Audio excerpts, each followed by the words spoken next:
Hello साथीहरु, आज चाहिँ हामी कक्षा 10 को 2075 सालको नयाँ पाठ्यक्रम अनुसारको चाहिँ उत्तर पुस्तिकाको विषयमा हेर्दै छौं र यसको लागि चाहिँ मैले प्रदेश 1 को उत्तर पुस्तिका 2075 सालको लिएको छु र हाम्रो सामाजिक अध्ययनमा चाहिँ समूह क, ख र ग गरी तीनटा समूहमा प्रश्नहरू सोधिने गर्छ र समूह क मा चाहिँ धेरै छोटो उत्तर आउने प्रश्न सोधिने गरिन्छ, जुन चाहिँ 7 वटा हुन्छ र हरेक प्रश्नले चाहिँ 1 अङ्कको हुने गर्दछ हरेक प्रश्न चाहिँ र कुल अङ्क 7 हुन्छ र त्यसैगरी समूह ख मा चाहिँ छोटो उत्तर दिनुपर्ने खालको प्रश्नहरू सोधिन्छ। यो चाहिँ 10 वटा प्रश्न हुन्छ र हरेक प्रश्नले 4 अङ्क लिँदछ, त्यसैले यसको कुल अङ्क 40 हुन जान्छ र अर्को भनेको चाहिँ हाम्रो समूह ग, यसमा चाहिँ लामो उत्तर दिनुपर्ने खालको प्रश्नहरू हुन्छ र यो चाहिँ 4टा हुने गर्दछ र हरेक प्रश्नले चाहिँ 7 अङ्क लिँदछ र यसले कुल अङ्क चाहिँ 28 बनाउँछ। त्यसैगरी कति भयो त हाम्रो 47 र 28 गरेर चाहिँ हाम्रो कुल 75 अङ्क भयो र यसको लागि चाहिँ यहाँ नमुना प्रश्न हेर्न सकिन्छ, जस्तै यो 2019 एडीको र यहाँनेरि एसई 2075 भनेर देख्न सकिन्छ। अब यो चाहिँ नयाँ पाठ्यक्रम अनुसार हो र हाम्रो परीक्षा दिने समय भनेको 2 घण्टा 15 मिनेट भयो र यसको पूर्णाङ्क भनेको हाम्रो कति भयो त 75 भयो र यहाँ हेर्न सकिन्छ सुरुमा प्रश्न 1 देखि प्रश्न 7 सम्म चाहिँ हाम्रो छोटो उत्तर दिनु पर्ने खालको प्रश्नहरू देख्न सकिन्छ। तलको प्रश्नको अति छोटो उत्तर दिनुहोस् भनेर लेखिएको छ र यहाँनेरि समूह ख मा चाहिँ हाम्रो 8 नम्बरदेखि कतिवटा हुन्छ 10 वटा हुन्छ भनेपछि 18 नम्बरसम्मको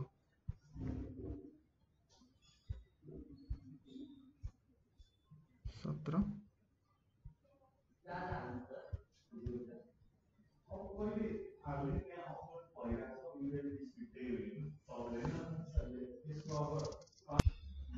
यो 1 देखि 7 सम्म समूह क र समूह ख मा चाहिँ 8 देखिको हाम्रो कतिसम्म सोधेको हुन्छ त 17 सम्म सोधेको हुन्छ र 10 वटा क्वेसनहरू भयो यहाँबाट।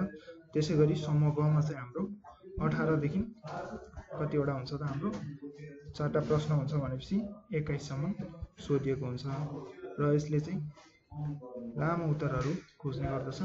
त्यसैले यहाँ भनिएको छ प्रश्नहरूको लामो उत्तर दिनुहोस् भनेर। अब हरेक प्रश्न हामी विस्तारमा हेर्नेछौँ र समूह क बाट चाहिँ जस्तै यहाँनेरि पहिलो प्रश्न छ। पहिलो प्रश्नमा के भनेको छ त कर्णाली प्रदेशका कुनै 2 वटा सामाजिक विशेषताहरू लेख्नुहोस् भनेर भनेको छ। Write down any 2 social characteristics of Karnali province भनेर भनेको छ। अब यसलाई लेख्दाखेरि कसरी लेख्ने हो भनेर चाहिँ यहाँनेरि नमुना उत्तर पनि दिएको छ। त्यसैगरी यहाँनेरि अर्को यो पाठ्यक्रमले नै कसरी उत्तर पुस्तिकाहरू चाहिँ हाम्रो चेक हुन्छ भनेर यहाँनेरि एउटा सामान्य उदाहरण देखाएको छ। जस्तै प्रश्न 1 को लागि चाहिँ छुटाउनै नहुने कुराहरू के हुनुपर्छ भनेर भनेको छ यहाँनेरि। अब यसमा जस्तै प्रश्न 1 मा चाहिँ हाम्रो 2 वटा सामाजिक विशेषताहरू भनेर भनेको छ। अब यसमा के हुन्छ त भन्दाखेरि कर्णाली प्रदेश भन्ने बित्तिकै यसमा खास भाषा र त्यसको उत्पत्ति स्थल, त्यसैगरी त्यहाँको संस्कृति अनि त्यहाँको सांस्कृतिक प्रणालीसँग मिल्दोजुल्दो कुनै 2 वटा चाहिँ विशेषताहरू लेख्नु पर्यो र एउटा विशेषता लेखमा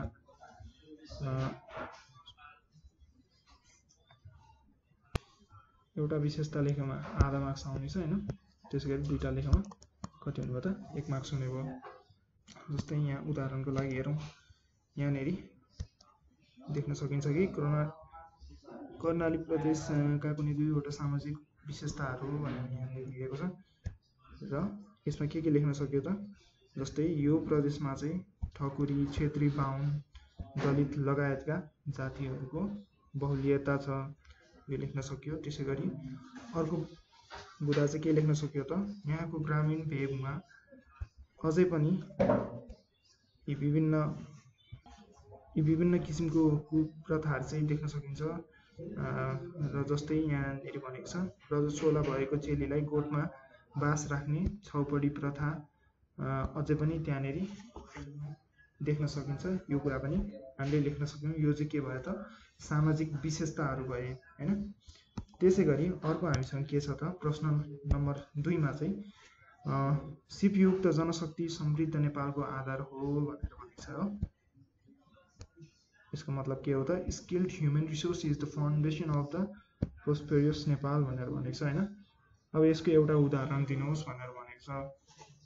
अब यसमा चाहिँ के कुरा लेख्नुपर्ने हुन्छ हामीले भन्दाखेरि, अब सिपयुक्त जनशक्तिले चाहिँ गुणस्तरीय विकासमा मद्दत गर्छन्, अनि सिपयुक्त जनशक्तिले कामलाई छिटो र सजिलै सम्पन्न गर्न सक्छन् हैन। सिपयुक्त जनशक्तिले सेवा चुस्त र प्रभावकारी ढङ्गले गर्न सक्छन् भन्ने किसिमको चाहिँ एउटा कुनै कारण लेख्दा भयो हैन। अब उदाहरणको लागि हेरौँ, जस्तै यहाँनिर दिएको छ। अब यहाँनिर चाहिँ हामीले सिपयुक्त जनशक्ति समृद्ध नेपालको आधार हो किनभने यो चाहिँ हामीले दिएको भयो। अब यहाँनिर हामी कारण लेख्दैछौँ, सिपयुक्त जनशक्तिले कामलाई छिटो र सजिलै सम्पन्न गर्न सक्छ, यो कुरा भयो। अब त्यसै गरी अर्को चाहिँ हाम्रो के छ त, 3 नम्बरमा हेर्न सक्छौँ।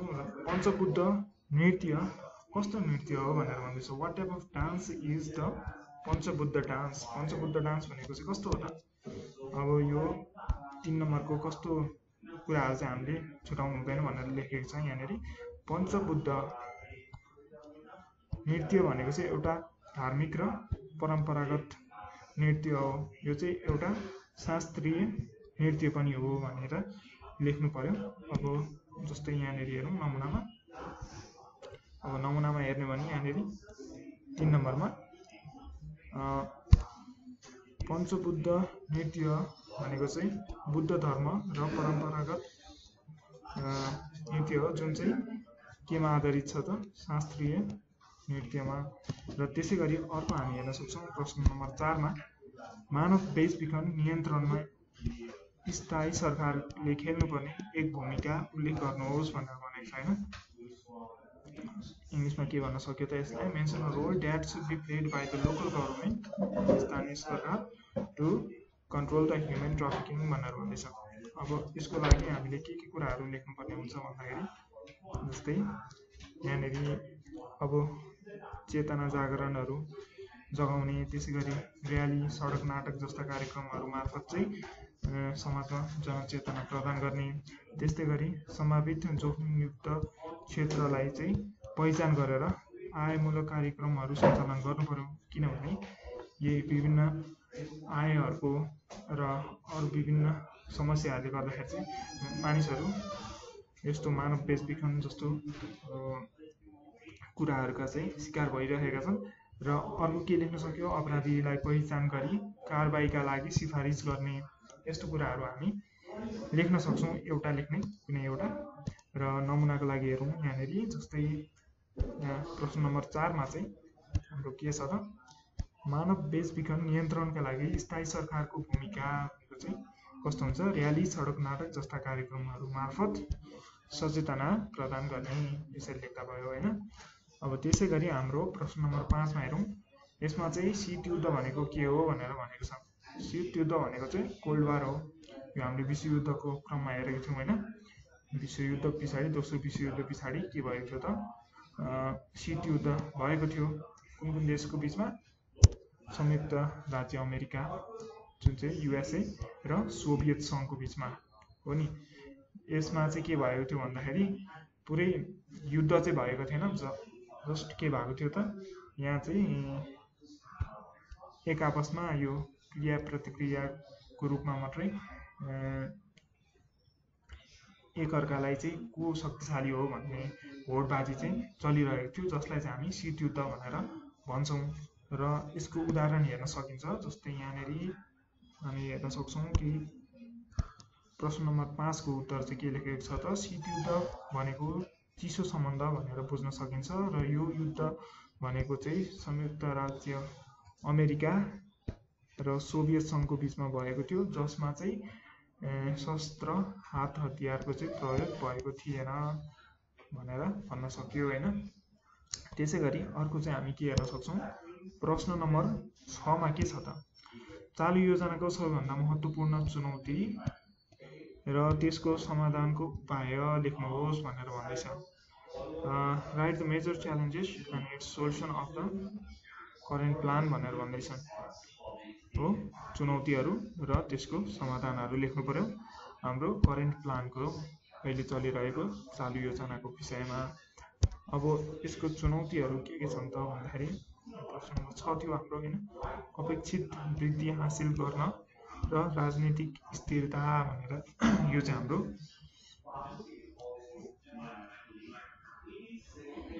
र त्यसै गरी स्रोतको परिचालन र प्रभावकारी नीतिहरू जस्ता कुराहरूलाई चाहिँ छोएर हामीले प्रश्नको उत्तर लेख्नुपर्ने हुन्छ। र त्यसको लागि हेर्नु है त्यसले के गरेको छ, अब चालु योजनाको सबैभन्दा महत्त्वपूर्ण चुनौती र त्यसको समाधानको उपाय लेख्नुहोस् भन्ने प्रश्नको लागि चाहिँ चालु योजनाको सबैभन्दा महत्त्वपूर्ण चुनौती राज्यले विकास निर्माणका लागि छुट्याएको बजेट रकम नै खर्च हुन नसक्नु हो एउटा त होइन।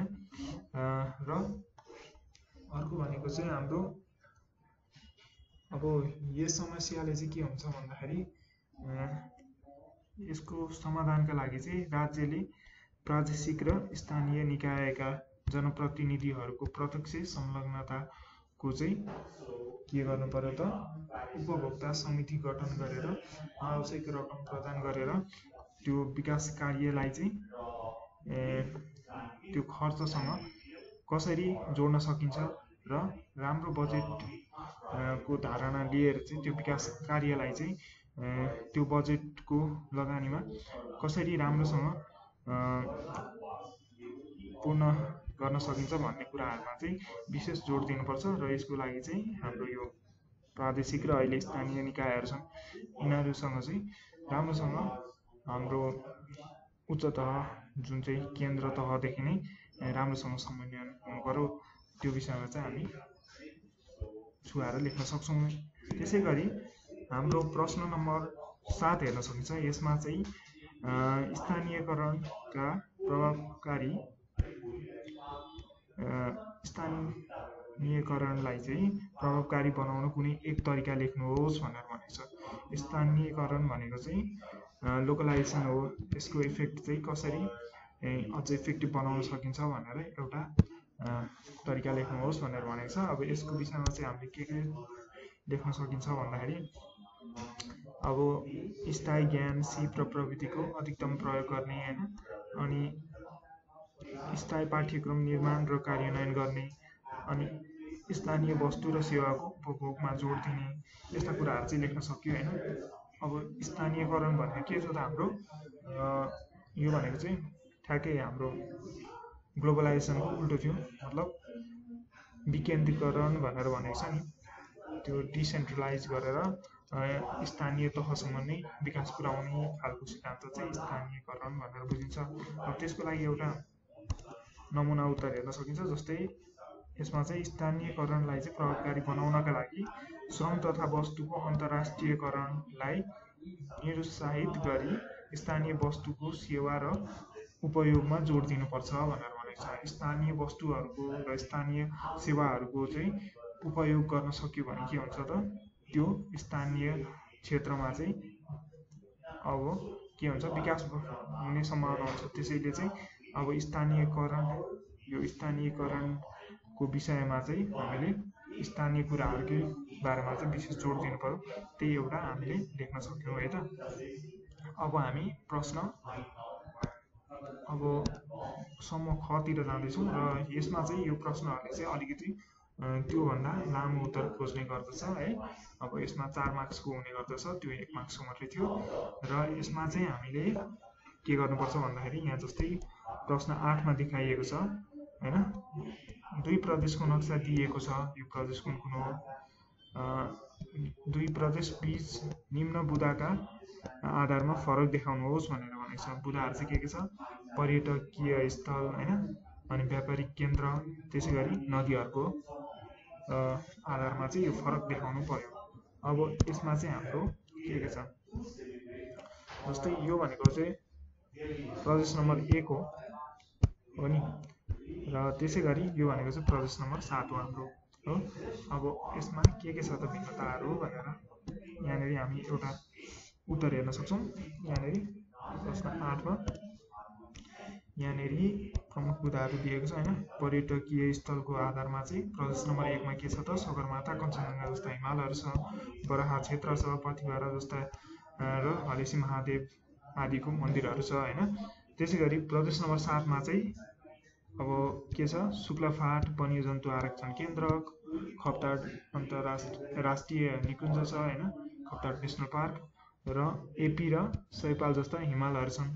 यो चाहिँ पर्यटकीय स्थलहरूको रूपमा हामी देख्न सक्छौँ यो प्रदेशहरूमा। त्यसैगरी व्यापारिक केन्द्रहरूमा चाहिँ विराटनगर, भद्रपुर, धरान, इलाम, धनकुटा जस्ता क्षेत्रहरू चाहिँ प्रदेश नम्बर 1 मा पाइन्छ भने धनगढी, महेन्द्रनगर, डडेलधुरा, दिपायल आदि चाहिँ प्रदेश नम्बर 7 मा हामी देख्न सक्छौँ। त्यसैगरी प्रमुख नदीहरू चाहिँ मेची, सप्तकोशी हैन, अनि कन्काई, अरुण, तमोर आदि चाहिँ हामी प्रदेश नम्बर 1 मा देख्न सक्छौँ भने महाकाली, सेती र चमेलिया आदि चाहिँ हामी प्रदेश नम्बर 7 मा देख्न सक्छौँ, जुन चाहिँ सुदूरपश्चिम क्षेत्रमा पर्दछ। र यहाँ पनि त्यही कुरा दिएको छ, जस्तै यहाँनिर हाम्रो दुईटा लेख्यो भने, कम्तीमा दुईटा लेख्यो भने चाहिँ हाम्रो 1 अङ्क आउन जान्छ हैन। त्यसरी यहाँनिर व्यापारिक केन्द्रहरूमा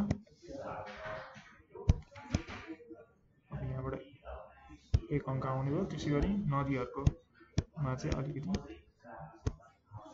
यसरी छुटाइएको छ र कुल अङ्क कति आयो त, 1 + 1 + 2 भनेको 4 आयो हैन त।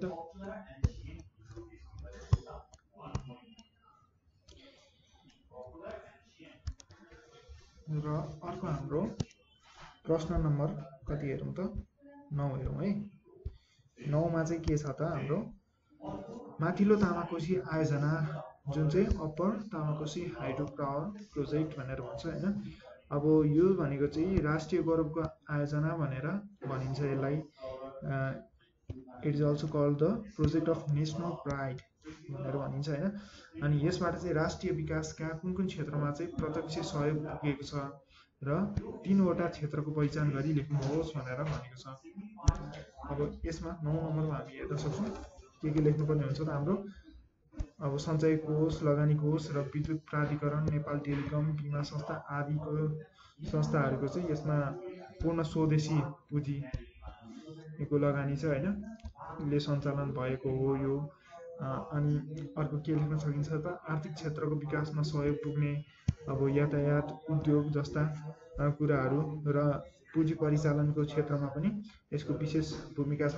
त्यसले गर्दाखेरि आर्थिक क्षेत्रमा यसको विकासको लागि योगदान छ भनेर लेख्न सकिन्छ। त्यस्तै सामाजिक क्षेत्रमा चाहिँ कस्तो खालको यस्तो योगदान छ भन्दाखेरि अब मध्य पहाडी क्षेत्रको जनतामा चाहिँ यसको पहुँच छ र यसले यी क्षेत्रका मानिसहरूलाई चाहिँ प्रत्यक्ष रूपमा प्रभाव पारेको छ।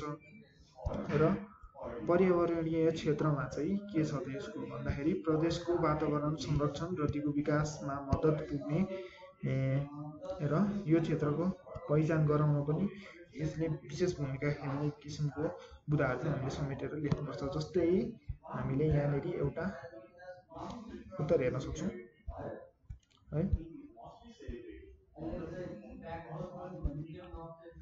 यहाँनिर हेरौँ, अब यहाँनिर चाहिँ के छ त, माथिल्लो तामाकोशी नदीको बहावबाट 456 मेगावाट विद्युत उत्पादन गर्न लक्ष्यका साथमा यो चाहिँ स्वदेशी लगानीमा है, यो चाहिँ स्वदेशी लगानीमा है पूर्ण रूपमा दोलखा जिल्लामा त्यसको उत्तरी भागमा चाहिँ सञ्चालित छ होइन। अनि यो आयोजना चाहिँ राष्ट्रिय गौरवको मान्यता प्राप्त नेसनल प्राइडको मान्यता प्राप्त खालको चाहिँ योजना हो होइन।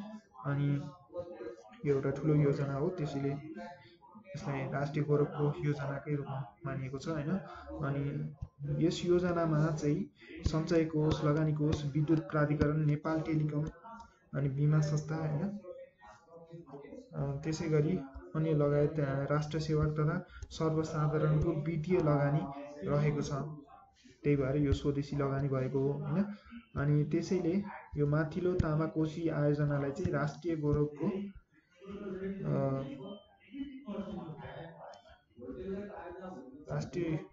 आयोजना भनिन्छ होइन।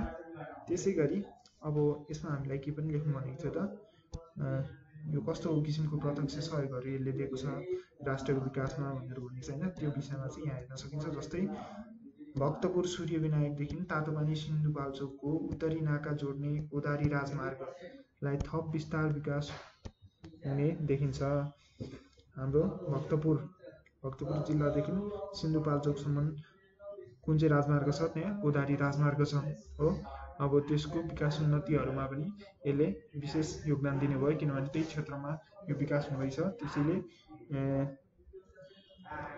अब त्यो विकासको पूर्वाधारको रूपमा हामी बाटोलाई देख्न सक्छौँ। त्यही भएर यो राजमार्ग पनि स्वतः विकास हुने भयो, किनभने त्यो सम्पूर्ण पूर्वाधारहरूलाई त्यहाँनिर लानको लागि र त्यो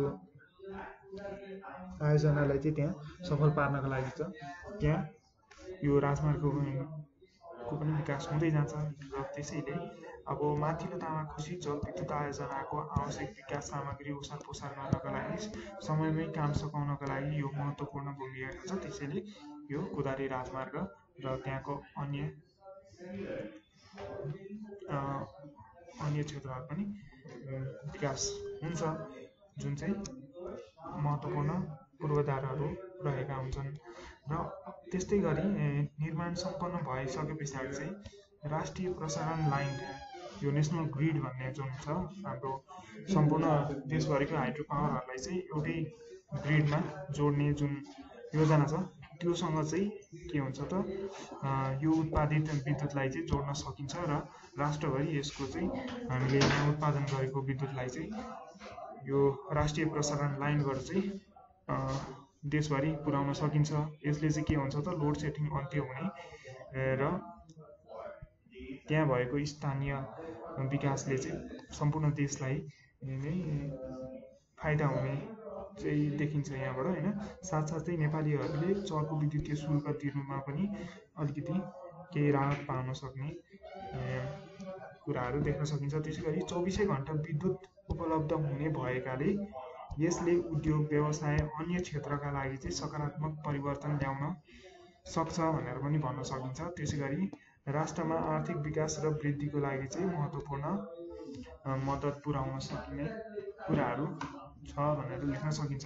त्यसै गरी अर्को हाम्रो के हेर्न सकिन्छ त, प्रश्न नम्बर 10 मा चाहिँ हाम्रो बाल श्रम शोषण विरुद्ध कैलाश सत्यार्थीले चलाएको अभियानलाई नेपालका साथै विश्वव्यापी रूपमा प्रभावकारी बनाउन तपाईँ के कदम चाल्न सक्नुहुन्छ भनेर भनेको छ। हामीले विश्वव्यापी र प्रभावकारी व्यक्तित्वहरूको रूपमा दुईजना व्यक्तिहरूको बारेमा पढेको थियौँ कक्षा 10 को पाठ्यक्रम अनुसार। त्यसमा एकजना थिए कैलाश सत्यार्थी र अर्को एकजना को थिए भन्न सक्नुहुन्छ तपाईँहरू? अर्को एकजना थिए हाम्रो डाक्टर मार्टिन लुथर किङ। र कैलाश सत्यार्थी चाहिँ केमा कार्यरत थिए, केमा सशक्त थिए भन्दाखेरि बाल श्रम शोषणको विरुद्ध र यो बाल शिक्षाहरूको त्यो बालिकाहरूको शिक्षाको लागि चाहिँ उनीहरू कैलाश सत्यार्थ र विशेष गरी उनी चाहिँ यसमा सक्रिय थिए हैन। अब बाल श्रम भन्नाले चाहिँ के बुझिन्छ त, बाल श्रम भनेको चाहिँ चाइल्ड लेबर हैन। अब चाइल्ड लेबरको विरुद्धमा चाहिँ कस्तो किसिमको उनको भूमिका रह्यो, योगदान रह्यो भन्ने कुरा चाहिँ हामी यहाँ लेख्नुपर्ने हुन्छ। हामीले के कुराहरू यसमा समेटेर लेख्नुपर्छ भन्दाखेरि बाल श्रम शोषण विरुद्ध चाहिँ सम्बन्धित निकायहरूलाई जानकारी गराउने किसिमको कार्यहरू उहाँबाट भएको थियो। त्यसैले बाल श्रम शोषण विरुद्ध चाहिँ साहित्यिक सिर्जना र रचनाहरू पनि गरेर उनले शिक्षामा पनि योगदान दिएका थिए हैन। र बाल श्रम शोषण विरुद्ध चाहिँ प्रचारात्मक कार्य जस्तै सडक नाटक र्याली आदि पनि उनले गरेका थिए। यस्ता कुराहरू चाहिँ हामीले उल्लेख गर्नुपर्ने हुन्छ। त्यसको नमुनाको रूपमा एउटा हेरौँ। यहाँनिर के देख्न सकिन्छ त? यहाँनिर देख्न सकिन्छ बाल श्रम शोषण विरुद्ध कैलाश सत्यार्थीले चलाएको अभियानलाई नेपालका साथै विश्वव्यापी रूपमा प्रभावकारी बनाउन निम्न अनुसारको चाहिँ कार्यहरू भएको थियो। जस्तै अन्तर्राष्ट्रिय श्रम सङ्गठनको कन्भेन्सन नम्बर 182 को चाहिँ बाल श्रम निषेधको व्यवस्थालाई चित्रार्थ गर्ने विश्वका कतिपय राष्ट्र र तिनका सरकारलाई निर्देशन र दबाब दिने कार्यहरू जस्तो भयो। र त्यसै गरी अर्को भनेको चाहिँ हाम्रो के छ त? हरेक वर्ष बालबालिका सम्बन्धी हुने अन्तर्राष्ट्रिय भेला सभा सम्मेलन विश्वका अन्तर्राष्ट्रिय सङ्घ संस्थाका सदस्य राष्ट्रहरूले सहभागी हुने र हुनमा चाहिँ प्रेरित गर्ने कामहरू उहाँबाट भएको थियो। त्यसै गरी बाल श्रम शोषणको अन्त्य गर्नका लागि सबै किसिमको सबैजनाको चाहिँ पहुँच शिक्षामा पुर्याउनुपर्छ भन्ने उहाँको विशेष जोड थियो र यो कुरालाई चाहिँ अगाडि बढाउनको लागि उहाँको विशेष भूमिकाहरू पनि देख्न सकिन्छ। त्यसै गरी अर्को बुँदा के लेख्न सक्यो भन्दाखेरि सामाजिक आन्दोलनका साथसाथै आवश्यक सरसहयोग लेनदेन र विकसित राष्ट्रिय तथा वित्तीय सङ्घ संस्थाहरूलाई चाहिँ सदैव तत्पर रहनका लागि चाहिँ उहाँहरूले विशेष प्रेरणा दिनुभएको थियो। र अर्को एउटा बुँदा पनि छ जुनमा चाहिँ हाम्रो अब 24 घण्टा अब यसमा के छ त भन्दाखेरि यस्तै रूपमा चाहिँ हामीले यसको उत्तर दिन सक्छौँ। र त्यसै गरी अर्को प्रश्न हेरौँ। अब प्रश्न 11 मा चाहिँ हामी के देख्छौँ भन्दाखेरि भविष्यमा तपाईँको परिवारका सदस्यको विवाहमा दाइजो लिने दिने कुरा चल्यो भने तपाईँको प्रतिक्रिया के हुनेछ भनेर 4वटा बुँदा लेख्नुहोस् भनेर भनेको छ है। यो भनेको चाहिँ हाम्रो डौरी सिस्टमको बारेमा भयो हैन। अब यसको बारेमा चाहिँ आफ्नो विचार दिनुपर्ने हुन्छ हामीले। र सबभन्दा पहिलो कुरा अब तपाईँको कस्तो धारणा छ भन्ने कुरा यहाँनिर दिनुपर्ने हुन्छ। जस्तै म दाइजो लिने दिने कुरामा असहमत हुन्छु भन्दै तपाईँले सुरु गर्न सक्नुहुन्छ। र बुँदाहरूमा चाहिँ के लेख्न सक्नुहुन्छ? दाइजो हाम्रो संस्कृति हो तर यसले विकृति फैलाएको छ हैन भनेर लेख्न सकिन्छ। अनि दाइजो लिएर कसैलाई पनि पुग्दैन र यो आडम्बर मात्र हो भनेर पनि लेख्न सकिन्छ। त्यसै गरी विवाह जस्तो पवित्र सम्बन्धलाई सम्पत्तिसँग दाच्नु हुँदैन भन्ने बुँदाहरू पनि हामी समेट्न सक्छौँ। त्यसै गरी दाइजोले घरेलु हिंसा डोमेस्टिक भाइलेन्सहरू हैन सामाजिक अशान्ति अनि त्यसै गरी अपराध समेत निभाउने हुँदाखेरि योलाई चाहिँ हाम्रो समाजदेखि नै हटाउनुपर्छ भनेर भन्न सक्छौँ। र यसको एउटा उदाहरण हेरौँ। उदाहरणको लागि चाहिँ के छ त हामीसँग? जस्तै यहाँनिर छ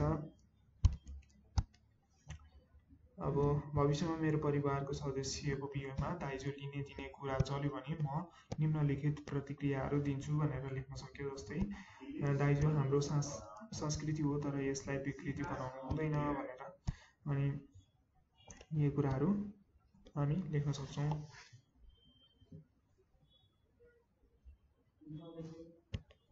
त्यसै गरी प्रश्न नम्बर 12 हेरौँ। 12 मा चाहिँ हाम्रो विश्व मानव अधिकार घोषणा पत्र जुन चाहिँ हाम्रो के थियो त वर्ल्ड ह्युमन राइट्स डिक्लेरेसन भनेर भनेको थियो नि। त्यसमा चाहिँ के छ त मानव अधिकारहरूमध्ये तपाईँले कुन अधिकारहरूको उपयोग गरिरहनु भएको छ भनेर लेखेको छ है। अब त्यसमा हाम्रो विभिन्न अधिकारहरूको बारेमा उल्लेख गरिएको थियो होइन।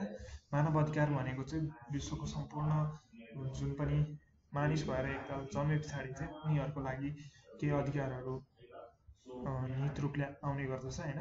अब त्यो अधिकारहरूमध्ये कुन कुन अधिकारहरूको बारेमा चाहिँ तपाईँलाई थाहा छ त्यसको बारेमा लेख्नुहोस् होइन। अनि त्योबाट चाहिँ तपाईँ वञ्चित हुनुहुन्छ कि हुनुहुँदैन र त्यसको उपयोग गरेर चाहिँ तपाईँले कुन कुन किसिमको फाइदाहरू लिनुभएको छ त्यो कुरा लेख्न सक्नुहुन्छ। त्यसको लागि हामी के कुराहरू छुटाउनु हुँदैन भनेर भन्दाखेरि मानव अधिकार घोषणा पत्रमा उल्लेख भएको अधिकार र त्यसबाट प्राप्त गरेका फाइदाहरू चाहिँ यस्तो किसिमको छ भनेर लेख्न सक्छौँ। उपयोग भएका अधिकारहरू जस्तै शिक्षा प्राप्त गर्ने अधिकारको कारणले तपाईँ शिक्षित भइरहनु भएको छ होइन। अनि विभिन्न कुराहरूको जानकारी ज्ञान पाइरहनु भएको छ। त्यसरी नै समानताको अधिकारले गर्दाखेरि चाहिँ कसैले पनि भेदभाव नगर्ने र यो छुवाछुत रहित समाजमा तपाईँ पाइरहनु भएको छ, यो कुराहरू लेख्न सक्नुहुन्छ। त्यसै गरी शोषण विरुद्धको अधिकारले गर्दाखेरि चाहिँ तपाईँ के हुन्छ भन्दाखेरि कसैले पनि तपाईँलाई शोषण गरेमा तपाईँले त्यसको विरुद्धमा गएर आफ्नो अधिकारको हनन भयो भनेर तपाईँ बोल्न सक्नुहुन्छ। ती कुराहरू भए। अब 12 नम्बरमा यसलाई चाहिँ कसरी हामीले चाहिँ उत्तरमा लेख्न सक्छौँ भनेर भन्दाखेरि यसरी विश्व मानव अधिकार घोषणा पत्रमा प्रदान गरिएको मानव अधिकारहरूमध्ये मैले निम्नलिखित अधिकारहरू उपयोग गरिरहेको छु भनेर भन्न सक्नुहुन्छ होइन। अब त्यसले मलाई यो किसिमले चाहिँ फाइदा पुर्याइरहेको छ भनेर लेख्न सक्नुहुन्छ। अब जस्तै क नम्बरमा जात जाति धर्म भाषा आदिको अधिकार यसले के गरेको छ त यस अधिकारबाट मेरो आफ्नै आयातित भाषिक र धार्मिक पहिचान स्थापित भएको छ भनेर एउटा लेख्न सक्नुभयो। त्यसै गरी अर्को के लेख्न सक्नुभयो, हरेक नागरिकलाई आफ्नो सम्पत्ति रक्षा गर्ने अधिकार। अब यसले के दियो त तपाईँलाई, यस अधिकारले चाहिँ यसलाई प्रयोग गर्दाखेरि मैले मेरो राष्ट्रिय अनि संविधानबाट व्यक्तिगत सम्पत्तिको रक्षा गर्न पाउने अधिकार पाए, यो कुरा लेख्न सक्नुहुन्छ।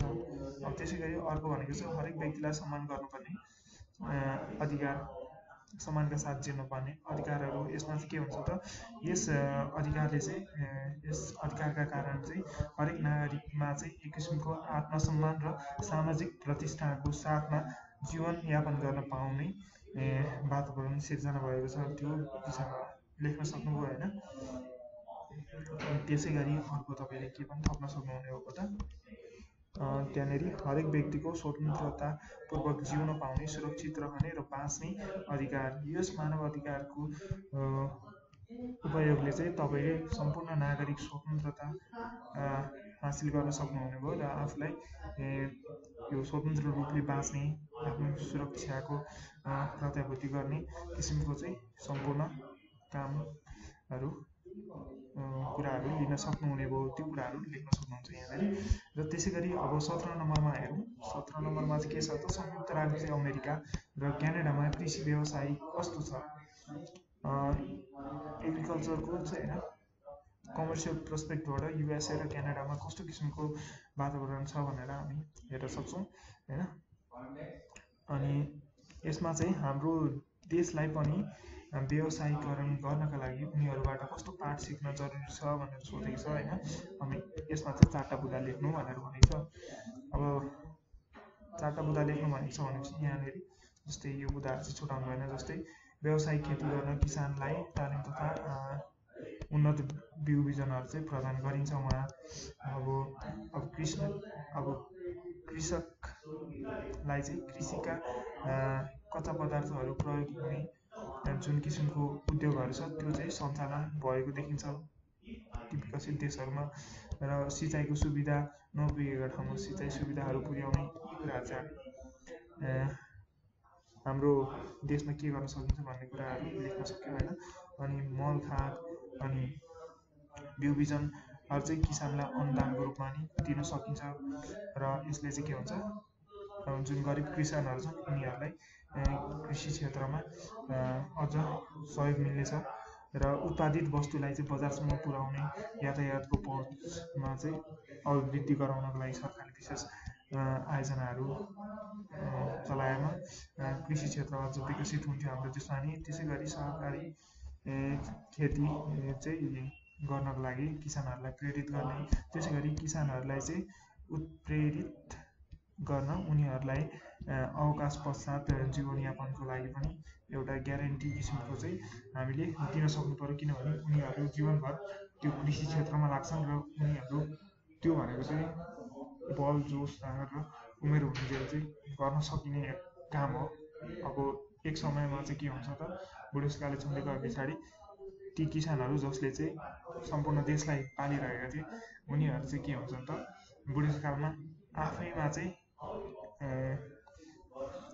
के हुनुपर्छ त निर्भीत हुनुपर्छ र त्यो समयका लागि उनीहरूले अब यति आए पनि हुँदैन कि उनीहरूले जो गरेर राम्रो जीवन चाहिँ फेरि बुढेसकालमा बिताउन सकुन् उनीहरूको बलताकत हुन्जेल त उनीहरू गर्न सक्छन् र अब कृषकहरू भनेका चाहिँ हाम्रा अन्नदाता हुन् सम्पूर्ण देशकै र उनीहरूको चाहिँ त्यो बुढेसकालतिर सम्मको चाहिँ जुन काम गर्न नसक्ने अवस्थामा पनि जीवनयापनको लागि चाहिँ एक किसिमको ग्यारेन्टी मतलब सरकारले कुनै विशेष आयोजना मार्फत चाहिँ उनीहरूको सहयोग गर्न सकेमा चाहिँ किसानमा लाग्ने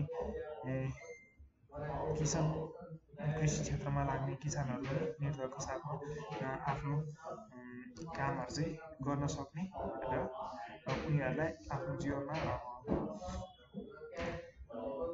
जीवनभरि गरेको मेहनतको चाहिँ एक किसिमको सम्मान स्वरूप यो कुरा गर्न सके चाहिँ उनीहरू अझ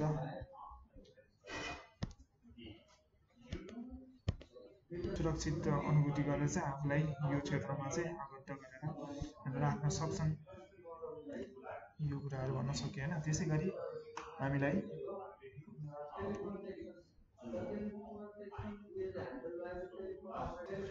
त्यही कुराहरू चाहिँ हामीले कसरी लेख्न सक्यो त यहाँनिर भन्दाखेरि चाहिँ 13 नम्बरमा उत्तरको रूपमा चाहिँ संयुक्त राज्य अमेरिका र क्यानाडामा कृषि व्यवसाय कस्तो छ भनेर यहाँ लेख्दाखेरि हामीले हाम्रो देशमा पनि यो किसिमको व्यवसायीकरण चाहिँ कसरी हुनसक्छ भनेर यो बुदाहरू लेख्न सक्छौँ। जस्तै पारम्परिक शैलीबाट चाहिँ कृषिलाई त्यागेर वैज्ञानिक र प्रविधियुक्त तरिकाबाट चाहिँ हावापानी र माटोलाई सुहाउने किसिमको चाहिँ कृषि वा खेती गर्न चाहिँ सरकारबाट वा जुन कृषि क्षेत्रमा विकासका लागि कृषि क्षेत्रको विकासको लागि चाहिँ आबद्ध मानिसहरू छन् उनीहरूले चाहिँ कृषकहरूलाई सहयोग गर्नु पर्यो यो विषयमा त्यो लेख्न सकिन्छ। त्यसै गरी किसानहरूलाई प्रोत्साहन स्वरूप विभिन्न वित्तीय संस्थाहरूबाट चाहिँ सर्वसुलभ तरिकाबाट चाहिँ कम ब्याज दरमा ऋणहरूको व्यवस्था गर्नु यो पनि एउटा बुदा हुन सक्यो। त्यसै गरी समय समयमा किसानहरूलाई आफ्नो व्यवसायलाई व्यवसायीकरण गर्न सरकारी र निजी संस्थाहरूबाट चाहिँ प्रेरित गर्ने अभिमुखीकरण मूलक क्रियाकलापहरू गर्नु पर्यो होइन। त्यस्तै गरी कृषिसँग सम्बन्धित बिउ मल औषधि औजार यातायात जस्ता सामग्रीहरू चाहिँ सहज रूपमा उपलब्ध गराउने र त्यसको प्रयोगको बारेमा चाहिँ जानकारी र तालिमहरू चाहिँ कृषकहरूलाई चाहिँ हौसला प्रदान गर्ने खालको कार्यक्रमहरू चाहिँ सञ्चालनमा ल्याउनु पर्ने देखिन्छ।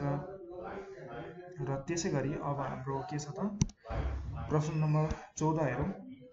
अब प्रश्न नम्बर 14मा के भनेको छ भन्दाखेरि समशीतोष्ण प्रदेशका मानिसहरूका कुनै 4वटा आर्थिक क्रियाकलापहरू लेख्नुहोस् भनेर भनेको छ। समशीतोष्ण भनेको चाहिँ हाम्रो टेम्परेट क्लाइमेटिक जोन जुन चाहिँ अब त्यो क्षेत्रको चाहिँ हामीले 4टा आर्थिक क्रियाकलापहरूको विषयमा लेख्नु पर्यो है। त्यो के हुन सक्छ त हामीले यो सम्पूर्ण कुरा डिटेल्समा हेरिसकेको छौँ र यसमा के हुन्थ्यो हाम्रो समशीतोष्ण प्रदेशमा भनेको भने यहाँका मानिसहरू चाहिँ पर्यटन व्यवसायमा संलग्न देखिन्थे धेरै जस्ता होइन। किनभने समशीतोष्ण भनेको चाहिँ धेरै गर्मी पनि नहुने धेरै जाडो पनि नहुने बिचको मध्यम प्रदेशमा पर्छ होइन। त्यसैले यो भनेको चाहिँ अलिकति मनोरम प्रदेशको रूपमा हामीले देखेका थियौँ। त्यसै गरी जडीबुटी सङ्कलन र बिक्रीबाट चाहिँ आम्दानी लिने यो क्षेत्रको मानिसहरूको मूल आम्दानीको स्रोतहरू देख्न सकिन्थ्यो। त्यसै गरी कृषि र फलफुल खेतीमा चाहिँ यो क्षेत्रमा प्रशस्त सम्भावना देखिएको थियो। त्यसैले यो क्षेत्रलाई चाहिँ गार्डन अफ द वर्ल्डहरूको नाम पनि दिएको छ होइन। अनि त्यसै गरी सामाजिक रूपमा चाहिँ व्यावसायिक रूपमा चाहिँ हाम्रो पशुपालनहरूमा पनि यो क्षेत्रका मानिसहरू संलग्न देखिन्थे। त्यसै गरी ठुला उद्योगहरू यो प्रदेशमा प्रशस्त रूपमा पाइन्छन् र यस प्रदेशका मानिसहरू चाहिँ उद्योगबाट प्रशस्त आम्दानीहरू आर्जन गर्ने कुराहरू हामीले देखेका छौँ। यी कुराहरूलाई चाहिँ हामीले चारवटा जति लेख्न सकिन्छ र यसको एउटा नमुना हेरौँ। अब जस्तै यहाँनिर हेर्न सकिन्छ। अब समशीतोष्ण प्रदेशका मानिसहरू चाहिँ कुनै चारवटा आर्थिक क्रियाकलापहरूमा आबद्ध छन् भनेर लेख्न सकिन्छ। जस्तै संसारको अन्न भण्डार भनेर पनि यही क्षेत्रलाई चिनिन्छ होइन। र यसको लागि चाहिँ उत्तरी अमेरिकाको जुन हामीले पेरिज र युरेसियाको स्टेप्स भन्ने हामीले हेरेका थियौँ नि, पेरिज र स्टेप्सहरू। अब यसमा चाहिँ प्रशस्त गहुँको खेती हुनाले चाहिँ यसलाई संसारकै अन्न भण्डारका रूपमा चिनिन्छ। जस्तै हाम्रो नेपालको तराई क्षेत्रलाई चिने जस्तै यो चाहिँ विश्वको लागि चाहिँ विश्वको अन्न भण्डारको रूपमा चाहिँ यो क्षेत्रलाई चिन्न सकिन्छ। त्यसै गरी हामीसँग अर्को के छ त, ऐतिहासिक कालदेखि नै चीन र कोरिया जस्तो पूर्वी क्षेत्रमा चाहिँ ठुलो मात्रामा रेशमको उत्पादन र व्यापार हुँदै आएको देख्न सकिन्छ। र त्यसै गरी अर्को के भन्न सकिन्छ, समशीतोष्ण प्रदेशका मानिसहरूका चाहिँ व्यावसायिक स्तरमा चाहिँ ठुलो लगानीको रूपमा चाहिँ हाम्रो पशुपालन गरिएको देख्न सकिन्छ। यहाँको मासु, छाला र दुधको अरू वस्तुहरू चाहिँ विभिन्न प्रयोजनका लागि प्रयोग भएको देख्न सकिन्छ। त्यसै गरी यस प्रादेशिक क्षेत्रमा चाहिँ शिक्षा, स्वास्थ्य र कला जस्ता कुराहरू र सङ्गीतका चाहिँ विभिन्न विधामा चाहिँ विभिन्न किसिमको विकास भएको देख्न सकिन्छ। त्यसै गरी शिक्षा र स्वास्थ्यका लागि चाहिँ हाम्रो के छ त, यो सम्बन्धमा चाहिँ शिक्षा र स्वास्थ्यको सम्बन्धमा चाहिँ यो अब ऐतिहासिक कालदेखि नै यो क्षेत्रमा चाहिँ आधुनिकताहरू देख्न सकिन्थ्यो। किनभने यहाँनिर विशेष मानिसहरू धेरै मानिसहरू बस्ने र यसमा मानिसहरू बसे पछाडि त्यहाँ के हुने भयो त, त्यहाँको सुविधाहरू सम्पूर्ण कुराहरूमा चाहिँ विकास हुँदै जाने भयो। यहाँनिर विभिन्न विश्वविद्यालयहरूदेखि लिएर होइन अन्य क्षेत्रमा अब जहाँनिर शिक्षा राम्रो हुन्छ त्यहाँनिर सम्पूर्ण कुराहरू राम्रो भइहाल्छ। र यो क्षेत्रमा चाहिँ यो कुराहरू हामीले ऐतिहासिक कालदेखि नै देख्दै आएका छौँ। त्यसैले यो क्षेत्र चाहिँ अरू क्षेत्रभन्दा अलिकति विकसित क्षेत्र हो भनेर बुझ्न सक्छौँ हामी। र अब हाम्रो अर्को प्रश्न हेरौँ, प्रश्न नम्बर 17। यसमा चाहिँ हाम्रो 2007 सालदेखि 2017 सालसम्मको त्यो जुन एक दशक थियो त्यसमा भएका राजनीतिक सङ्क्रमण र अस्थिरताको कुराहरूको विषयमा चाहिँ लेख्नुपर्ने भनेर भनेको छ होइन। किनभने यो दशक भनेको चाहिँ कस्तो थियो त, एकदमै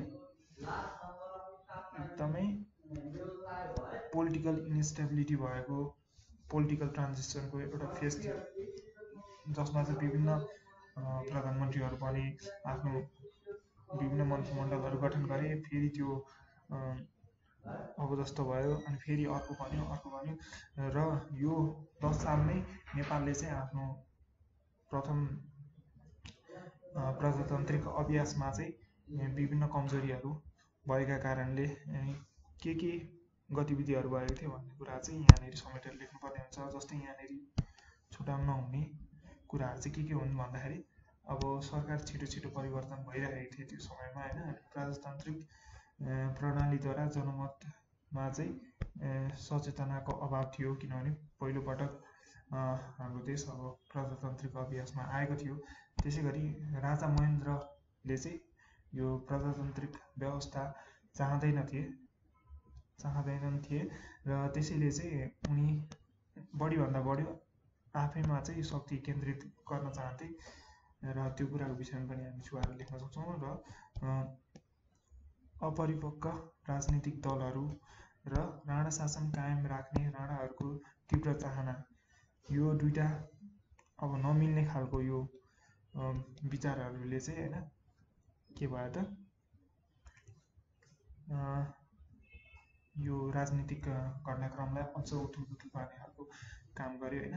अब यस्तै कुराहरू चाहिँ हामीले यस्तै मिल्दोजुल्दो बुदाहरू चाहिँ हामीले लेख्न सक्छौँ। कम्तीमा 4टा बुदाहरू लेख्नु पर्यो हैन। त्यसको नमुनाको रूपमा यहाँ हेरौँ। यहाँनिर चाहिँ हामीले विक्रम सम्वत 2007 सालदेखि 17 सालको दशक राजनीतिक संक्रमण र अस्थिरताको दशक थियो भनेर हामीलाई भनेको थियो हैन। यो भन्ने विषयमा चाहिँ एक भातृत्वको नमुना भनेर भनिन्छ। अब यहाँनिर चाहिँ हामीले त्यो प्रश्न चाहिँ खासमा हामीलाई यो वक्तृत्व कला प्रतियोगितातिर हामीले भाग लियौँ भने चाहिँ कसरी लेख्नुपर्ने हुन्छ, कसरी हामीले भन्नुपर्ने हुन्छ, त्यो आधारमा चाहिँ लेख्नुपर्ने हो खासमा है। अब त्यसमा कुनै पनि त्यो किसिमको कार्यक्रममा कसरी सुरु गरिन्छ त, एउटा मञ्चलाई अब सम्बोधन गरेर सुरु गर्न सक्छौँ। जस्तै आदरणीय सभापतिज्यू हैन, यस वक्तृत्व कलाको निर्णायक मण्डलमा बस्नु भएको गुरुवर्ण, त्यसै गरी उपस्थित मेरा प्यारा साथीहरू भनेर भन्न सक्यो। अनि आजको यस भनेर चाहिँ हाम्रो दिएको जुन विषय छ त्यसलाई भन्न सक्यो। आजको यस 2007 सालदेखि 17 सालसम्मको दशकको राजनीतिक संक्रमण र अस्थिरताको दशक थियो भन्ने शीर्षकमा चाहिँ अब आफ्नो परिचय दिएँ। म 10 कक्षामा अध्ययनरत विद्यार्थी, आफ्नो नाम लेख्ने हैन। अनि त्यहाँ पछाडि के भन्न सक्यो, अब आफू सहभागी हो, त्यसैले यो कार्यक्रममा सहभागी हुन पाएकोमा अब खुसी व्यक्त गर्छु भनेर भन्न सक्यो। अनि त्यहाँदेखि चाहिँ अब यो शीर्षकको बारेमा हामीले तर्कहरू दिनुपर्ने हुन्छ। त्यो क्रममा चाहिँ के लेख्न सक्यो त, शीर्षकमा दिएको कालखण्ड, मतलब दिएको कालखण्डमा वास्तवमै संक्रमणकालीन थियो भनेर लेख्न सकिन्छ हैन। किनभने 2007 सालदेखि अब यहाँ आफ्नो विचारहरू दिने 2007 सालमा चाहिँ अब के थियो त, 2007 सालमा 204 वर्षीय राणाकालीन जहानीय राणा शासनको चाहिँ अन्त्य भएर हाम्रो प्रजातन्त्र आएको थियो 2007 साल फागुन 7 गते हैन त। अब त्यो पश्चात आएको प्रजातन्त्रको उदय झन्डै 11 वर्षको राजनैतिक इतिहासमा धेरै सरकारहरू परिवर्तन भए त्यहाँ पछाडि, जुन 2007 साल पछाडि हैन। अनि यस बीचमा चाहिँ राजाहरू स्वयंले पनि प्रत्यक्ष शासन गर्न भ्याए र संविधानको माग यही समयमा भएको पनि पटक पटक यस मागलाई विभिन्न सरकारले लट्याए। किनभने संविधान बनाउनको लागि जुन बनाएको मन्त्रीमण्डल थियो त्यसले संविधान दिन सकिरहेको थिएन त्यो बीचमा। अनि त्यसै गरी प्रजातन्त्र स्थापनाको 8 वर्षपछि मात्र पहिलो आम निर्वाचन भएको थियो र आम निर्वाचनको स्थापित व्यवस्थापिका संसद र निर्वाचित सरकार पनि केही महिनाका लागि मात्रै टिक्न सकेको थियो। त्यहाँ पछाडि फेरि के भएको थियो, डिजल्भ भएको थियो, अब जस्तो भइहालेको थियो। त्यसै गरी तत्काल राजनीतिक दल बिनाको पञ्चायती व्यवस्था पनि यो पश्चात लागू भयो 2017 साल पछाडि, मतलब 2017 सालमा लागू भयो। र त्यसको अन्त्यमा हामीले पञ्चायती व्यवस्थाको के गर्नु पर्यो त, त्यो व्यवस्था चाहिँ अँगाल्नु पर्यो भनेर यो दशकको अन्त्यमा भनेर भन्न सक्यो हैन। नेपाली जनताको हक अधिकार र स्वतन्त्रता कुण्ठित गरियो योबाट भनेर भन्दाखेरिसम्ममा अब एउटा वार्निङ घन्टी बजेछ, जनाउ घन्टी हैन। अब यहाँ पछाडि अलिकति थोरै लेख्नुपर्ने हुन्छ। र पटक पटक सरकार परिवर्तनले भर्खरै स्थापित प्रजातन्त्र र देशका उपलब्धिहरूलाई संस्थागत गर्न सकिएन। त्यसैले गर्दाखेरि विकास कार्यका जुन द्रुत गतिमा सम्पन्न हुनुपर्ने थियो त्यस्तो भएन। र यहाँनिर अलिकति एक्सप्रेसनहरू पनि दिन सकिन्छ हैन। अझै भनौँ ती निर्माणहरू चाहिँ ढिला भए हैन। जनजीवन पहिलेको चाहिँ कष्टकर रह्यो र भ्रष्टाचार र तस्करी जस्ता अवैध क्रियाकलापहरू चाहिँ बढेर गए। अनि एक हिसाबमा नेपाली जनताहरूमा चाहिँ राजनीतिप्रति वितृष्णा जाग्यो होइन, निराश भए नेपाली जनताहरू। किनभने नेपाली जनताहरूमा चाहिँ ठुलो अपेक्षा थियो प्रजातन्त्र आएपछि जुन मौजुदा व्यवस्थामा चाहिँ परिवर्तन देख्न सकिन्छ भन्ने कुराहरू, तर सोचेअनुसार भएको थिएन। परिवर्तन त भएका थिए तर सोचेअनुसारको परिवर्तन त भएका थिएनन्। त्यसैले अब विक्रम सम्वत 2017 साल पुस 1 गते चाहिँ पञ्चायती घोषणा र यससँगको सैनिक गस्तीले चाहिँ सर्वसाधारणलाई आतंकित बनायो भनेर भन्न सक्यो होइन। यो अब सम्पूर्ण कुराहरू चाहिँ के छ त, यो चाहिँ पक्षको रूपमा छ है। अब विपक्षको रूपमा पनि लेख्न सकिन्छ, तर त्यो चाहिँ प्रश्नमै भनेको हुनु पर्यो विपक्षको रूपमा पनि लेख्नुहोस् भनेर। तर यो त सिम्पल छ र त्यो उल्लेख अनुसार होइन विक्रम सम्वत 2017 देखि यतिको काल चाहिँ अब सङ्क्रमण र अस्थिरताको दशक थियो भन्ने मान्न सकिन्छ भनेर अन्त्यमा हामी टुङ्गाउन सक्छौँ। त्यसै गरी हाम्रो अर्को प्रश्न चाहिँ के छ त, प्रश्न नम्बर 16 मा हेरौँ। प्रश्न नम्बर 16 मा चाहिँ हामीलाई दिएको छ, कुनै सिप बिना साथीको लैलैमा वैदेशिक रोजगारीमा जान तयार भएका तपाईँको छिमेकीलाई तपाईँ के सल्लाह दिनुहुन्छ भनेर भनेको छ। यसमा पनि 4वटा जति बुदाहरू लेख्ने हामीले। अब वैदेशिक रोजगारी भनेको के हो, फरेन इम्प्लोयमेन्ट। जान आँटेको साथी छ तर ऊ चाहिँ कुनै पनि सिप बिना, कुनै पनि तालिम बिना, कुनै पनि हातमा काम गर्ने त्यो सिप बिना चाहिँ ऊ जाँदैछ विदेश, र उसलाई सम्झाउनको लागि तपाईँहरू के भन्न सक्नुहुन्छ भन्ने कुरा चाहिँ लेख्नुहोस् भनेर भनेको छ। अब यसको लागि चाहिँ के लेख्न सकिन्छ भन्दाखेरि वैदेशिक रोजगारीमा आफू कुन काममा जान लागेको हो यो यकिन गरेर आवश्यक सिपहरू सिक्ने भनेर सुझाव दिन सक्नुहुन्छ। त्यसैगरी अर्काको लैलैमा नलागी मेन पावर कम्पनीलाई आफै गएर काम गर्न जाने, देशमा कामको प्रकृति कस्तो छ, जान लागेको देशमा कति शुल्क लाग्छ होइन, अनि आफूले पाउने तलब कस्तो छ, अनि सुविधाहरूको बारेमा पनि जानकारी लिनु भनेर हामी उसलाई जानकारी दिन सक्छौँ। त्यसैगरी आफू जान लागेको देशमा श्रम सम्झौता कस्तो छ कि छैन त्यो विषयमा पनि जानकारी लिनु भनेर सुझाव दिन सक्छौँ। त्यसैगरी जिल्ला प्रशासन कार्यालयमा गएर राहदानी बनाउने पनि सल्लाह दिन सक्छौँ होइन, किन राहदानी त जान मिल्दैन, त्यो गैर कानुनी रूपमा हुन सक्छ होइन, त्यसले पछाडि गएर आपत पर्न सक्छ। र विदेशमा पुगे पश्चात चाहिँ आफ्नो पासपोर्ट लगायतका कागजातहरू चाहिँ आफूले सुरक्षित राख्नुपर्छ भनेर सम्झाउन सक्छौँ। र त्यस देशको ऐन कानुनको सामान्य जानकारी पनि लिन सक्छौँ तिमी भनेर उसलाई सम्झाउने। र यसलाई चाहिँ नमुनाको रूपमा यहाँ देख्न सकिन्छ। जस्तै हाम्रो के छ त, यहाँनिर कुनै पनि सिप बिना साथीको लैलैमा वैदेशिक रोजगारीमा जान तयार भएको मेरो छिमेकीलाई म निम्नलिखित सल्लाहहरू दिन चाहन्छु भनेर भनेको छ। जस्तै 1 नम्बरमा चाहिँ वैदेशिक रोजगारीमा जाने व्यक्तिले श्रम तथा रोजगार मन्त्रालय र त्यसको अन्तर्गत का वैदेशिक रोजगार विभागमा चाहिँ वैदेशिक रोजगार प्रवर्धन बोर्ड आदिबाट चाहिँ विस्तृत जानकारी लिन सकिने कुराहरू हामीले भन्न सकिन्छ होइन। अनि त्यसै गरी वैदेशिक रोजगारीमा आफू कुन काममा जान लागेको हो यकिन गरेर आवश्यक सिप सिक्ने त्यो विषयमा पनि हामी जानकारी दिन सक्छौँ। अर्काको लैलैमा नलागी मेन पावर कम्पनीमा आफै गएर यो बुझ्ने ओर्ने यो कुराहरू अघि पनि हामीले भनेका थियौँ है।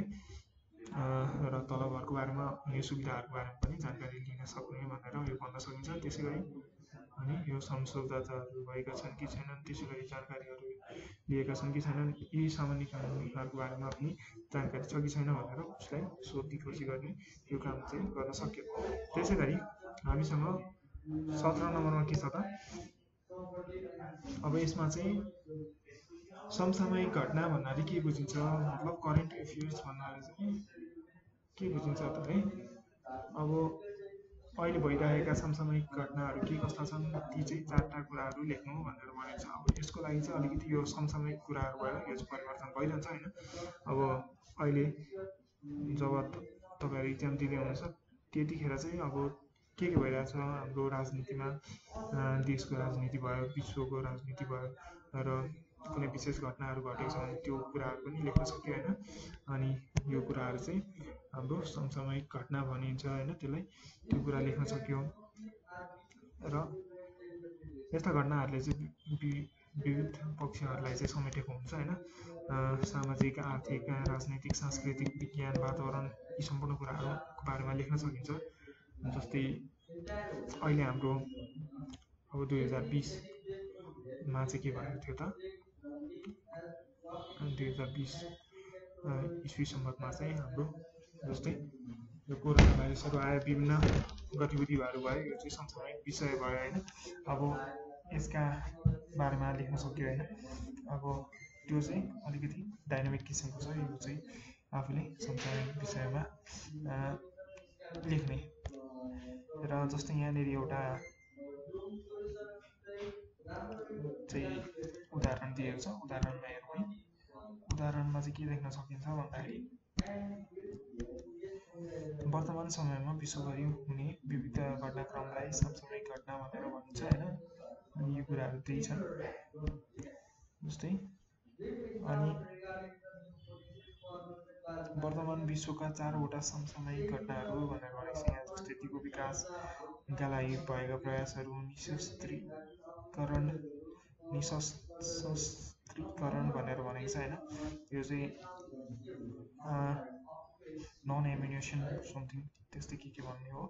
र यस विश्वमा चाहिँ शान्ति कायम गर्नको लागि यसको प्रभावहरूको बारेमा होइन, यो आतङ्कवादको विषयमा अनि यो जलवायु परिवर्तनहरूको विषयमा चाहिँ हामीले पढेका थियौँ। जुन चाहिँ समसामयिक घटनाहरूको विषयमा चाहिँ हामीले पढेका छौँ। त्यो पाठको चाहिँ विभिन्न कुराहरूलाई चाहिँ हामीले लेख्न सकिहाल्छौँ, किनभने ती कुराहरूमा चाहिँ काम कारबाहीहरू अझै पनि विभिन्न देशमा चलिरहेका छन्। र यी कुराहरू जबसम्म समाधान हुँदैन तबसम्म यी कुराहरूको विषयमा चाहिँ हामी छलफल गरि नै रहन्छौँ विश्वभरिमा। र यी कुराहरू चाहिँ समसामयिक घटना भनेर चाहिँ बुझ्न सकिन्छ है, मेनली चाहिँ हाम्रो पाठ्यक्रम अनुसार चाहिँ। र त्यसै गरी अब चाहिँ हामी 17 भनेपछि 8 देखि 17सम्म 10वटा प्रश्नहरू भए। र अब हाम्रो 4टा प्रश्नहरू चाहिँ एकदमै लामो उत्तर दिनुपर्ने खालको र धेरै अङ्कभार वहन गर्ने, मतलब 7 अङ्क छ एउटाको लागि। अब त्यसको लागि कति उत्तर लेख्नुपर्छ भन्ने कुरा त हामी आकलन गर्न सकिहाल्छौँ होइन। जस्तै 18 नम्बरमा के भनेको छ भन्दाखेरि मौलिक हक र संविधानको संरक्षणमा सर्वोच्च अदालतको योगदान भनेर भन्ने शीर्षकमा चाहिँ तपाईँले एक दैनिकी पत्रिकामा चाहिँ प्रकाशित गर्ने किसिमको एक लेख चाहिँ तयार पार्नु पर्यो भनेर भन्दैछ। अब यो भनेको चाहिँ के हो त, हाम्रो contribution of supreme court for the protection of fundamental rights and constitution भन्ने विषयमा चाहिँ एउटा पत्रिकामा लेख्नु मिल्ने खालको आर्टिकल लेख्नु पर्यो भनेर भन्दैछ है। अब यसमा के कुरा हुनुपर्छ भन्दाखेरि यो कुराहरू जस्तै नागरिक हक होइन लाई चाहिँ सर्वोच्चद्वारा जारी गरेको रिटबाट यसलाई विभिन्न तरिकाले सर्वोच्चले यसको संरक्षण गर्ने, संविधान अनुसार त्यसको व्याख्या गर्ने, संविधानसँग बाँझिएको कानुनहरू छ भने त्यसलाई खारेज गर्ने, किनभने संविधानै मूल कानुन हो कुनै पनि देशको। र त्योसँग बाँचिने कानुनहरू चाहिँ के हुन्छन् त, कानुन वा नियमहरू चाहिँ सम्पूर्ण स्वत रूपमा खारेज हुन्छ भनेर संविधानको पहिलो हाम्रो भागमै लेखिएको छ। र यहाँनिर हाम्रो 18मा चाहिँ के हेर्न सकिन्छ भन्दाखेरि यहाँनिर जस्तै मौलिक हक र संविधानको संरक्षणमा सर्वोच्च अदालतको योगदान भनेर।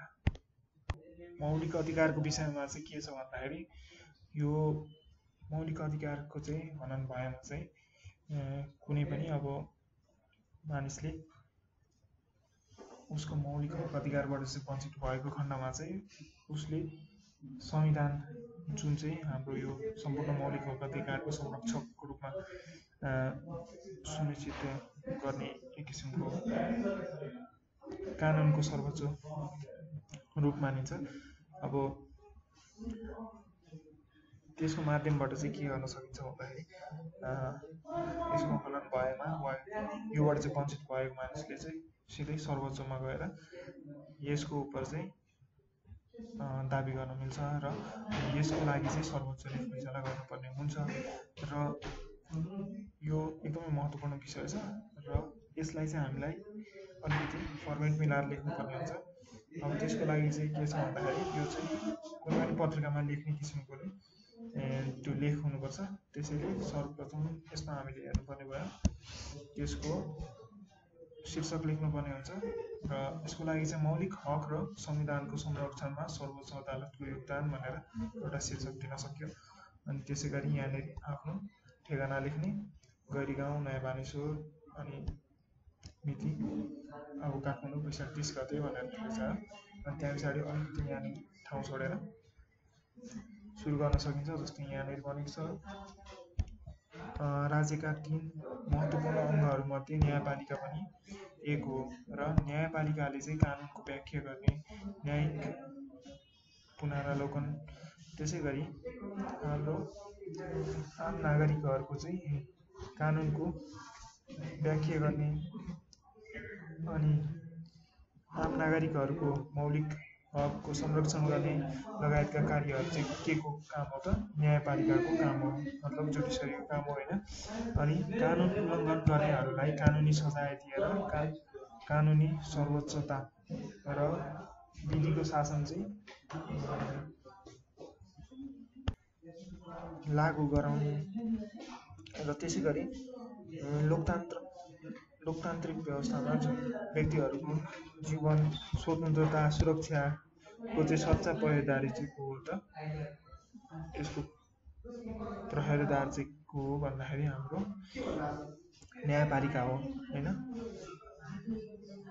र अब अर्को कुरा के लेख्न सकिन्छ भन्दाखेरि सर्वोच्च अदालत भनेको चाहिँ हाम्रो न्यायपालिकाको सबैभन्दा माथिल्लो इकाइ हो होइन। अब यहाँभन्दा माथि कुनै पनि छैन र जुनसुकै प्रजातान्त्रिक मुलुकमा चाहिँ एउटै मात्र सर्वोच्च अदालत हुने गर्दछ। अनि संविधान र कानुनको व्याख्या गर्ने अन्तिम अधिकार चाहिँ हाम्रो सर्वोच्च अदालतलाई प्रदान गरिएको हुन्छ। सर्वोच्च अदालतको जुन फैसला हुन्छ त्यो अन्तिम फैसला हो होइन, त्यसको उप कुनै पनि पुनरावलोकन हुँदैन। त्यसैले चाहिँ यस अर्थमा चाहिँ कानुनको अर्थ स्पष्ट दिने काम चाहिँ के हो त सर्वोच्चको हो। र अर्को शब्दमा भन्नुपर्दा के हो त कुनै पनि मुलुकको संविधानलाई चाहिँ संरक्षण गर्ने कार्य चाहिँ सर्वोच्च अदालतको हुने गर्दछ। त्यसै गरी कुनै पनि नागरिकको हक अधिकार चाहिँ कुण्ठित भएको वा सोको कानुनी उपचार चाहिँ न्यायपालिकाको हक अन्तर्गत चाहिँ विभिन्न तहको अदालतले चाहिँ त्यसको प्रत्याभूति दिने कार्य गर्दछन्। त्यसै गरी अब यस क्रममा चाहिँ विधान कानुन व्यवस्था अनुसारको चाहिँ स्पष्ट व्याख्याहरू दिनुपर्ने हुन्छ र यी सम्पूर्ण कामहरू चाहिँ न्यायपालिकाले गर्छ होइन। यी कुराहरू हामी लेख्न सकिहाल्छौँ र अन्त्यमा चाहिँ एउटा सार दिनु होइन, त्यसको सार लेख्ने कन्क्लुजन अनि सक्यो। र त्यसै गरी अर्को हाम्रो नक्सा सम्बन्धी अब आउनेछ प्रश्न। अब यसमा चाहिँ हामीलाई नक्सा सोधिने गर्दछ है। अब त्यसमा चाहिँ जस्तै नेपालको चाहिँ सोध्यो भने नेपालको नक्सा बनाएर त्यसमा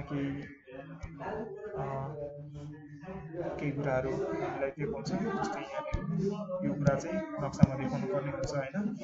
त्यसै गरी हाम्रो विश्वको नक्सा चाहिँ हामीलाई दिएको हुन्छ र विश्वको कुनै महादेशको 3टा मध्ये एक महादेशको चाहिँ हामीलाई नक्सा दिएर त्यसमा यहाँ उल्लेखित कुराहरू चाहिँ देखाउनु भनेर भन्न सकेको हुन्छ होइन। यो मध्ये एउटा गर्नुपर्ने हुन्छ। जस्तै यहाँनिर हामीलाई नेपालको नक्सा बनाउनु पर्यो भने चाहिँ यसरी बनाउने, अनि त्यहाँनिर त्यो खोलाहरूको यसरी देखाउन सक्यो होइन। त्यसै गरी मन्दिरको यहाँ देखाउन सक्यो, मुक्तिनाथ देखाइयो होइन, यो हिमालको चिन्ह देखाउन सक्यो। त्यसै गरी कोशी टापु भनेर देखाउन सक्यो। र त्यसै गरी यहाँ अफ्रिका महाद्वीपमा पनि के छ त, हामीलाई नक्सा दिएको हुन्छ यसको चाहिँ, अनि त्यसमा चाहिँ हामीले के गर्नु पर्यो त, त्यहाँनिर यो यसरी यहाँ पर्वत श्रृङ्खला यहाँ देखाउन सकियो होइन, माउन्टेन रेन्जेसहरू जुन चाहिँ एटलास पर्वत श्रृङ्खला हो अफ्रिकाको होइन। अनि यो चाहिँ खोला देखाउन सक्यो, यहाँनिर नाइल नदी भनेर लेख्यो।